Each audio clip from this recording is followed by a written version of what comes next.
As Macon-Bibb's homicide rate continues to climb, the Bibb Sheriff's Office is making progress and cutting down on other types of crime. Sheriff David Davis says they've noticed some promising stats in a recent study they called Operation Four Corners. The sheriff announced the crime reductions today during a news conference in downtown Macon.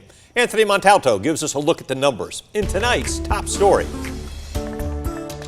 Operation Four Corners is what the sheriff calls proactive policing.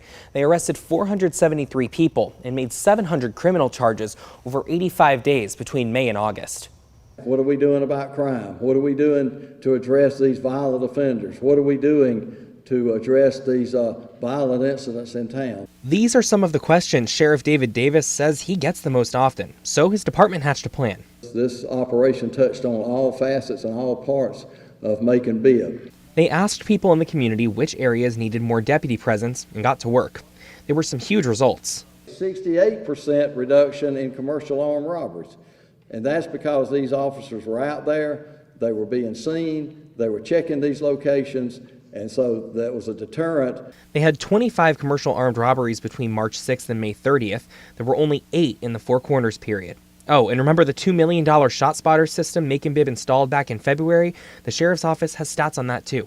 We saw a 39% decrease in the number of shot spotter alerts during this time and a 24% decrease in the number of rounds fired.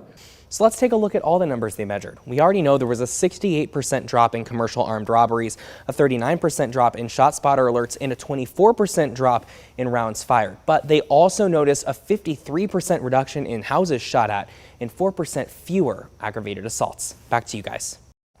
Thank you, Anthony. Sheriff Davis says one area they still need to work on limiting the number of homicides. He says the Four Corners approach didn't work there because homicides are usually spur-of-the-moment crimes.